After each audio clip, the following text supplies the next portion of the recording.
I've been to the mountaintop is one of the most recognizable speeches in American history. Most people know the closing, the Promised Land passage, delivered the night before King was killed. Almost nobody discusses what King was actually doing in Memphis, what he was asking the people in that room to do, or why he considered a sanitation workers' strike the right place to make his final public argument. This episode covers that, and the framework from loving your enemies that made the ask coherent. Memphis, Tennessee, February 1968. Two sanitation workers, H.L. Cole and Robert Walker, were crushed to death by a malfunctioning garbage truck. They were black. They earned poverty wages. The city's response to their deaths was to send their colleagues back to work. 1,300 sanitation workers walked off the job. The city refused to negotiate. The mayor refused to recognize their union. Workers marched through Memphis wearing signs that read, "I am a man," a statement that was not metaphorical.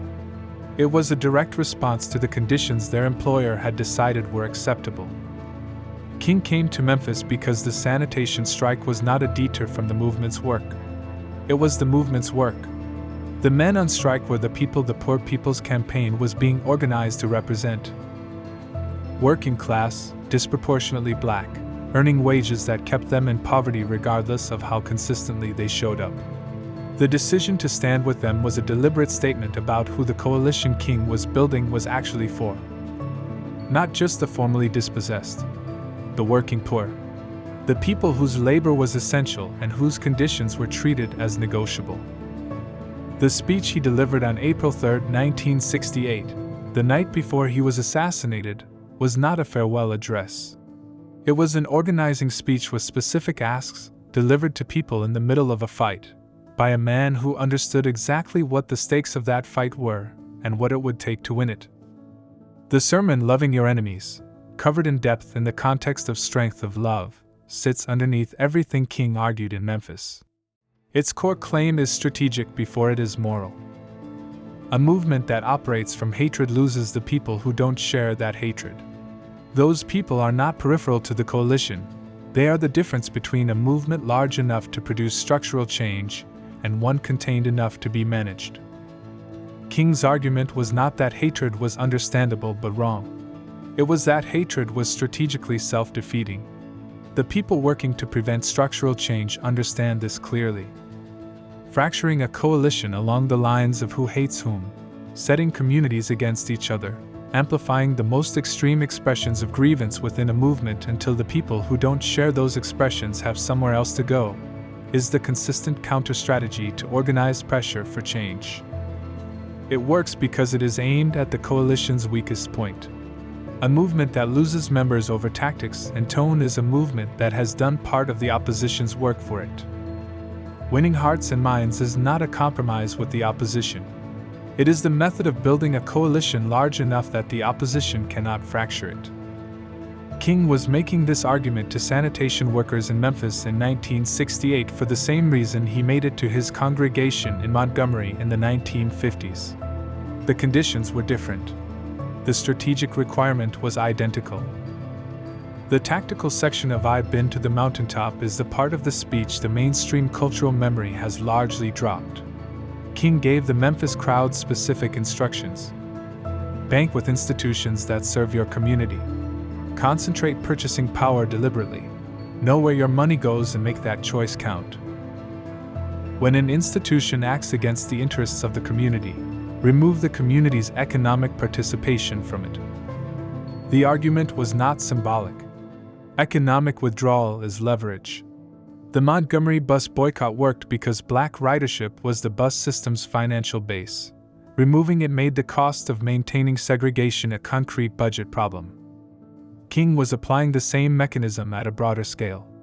Organized, deliberate concentration and withdrawal of economic participation is one of the few tools available to people whose formal political power is limited or actively suppressed.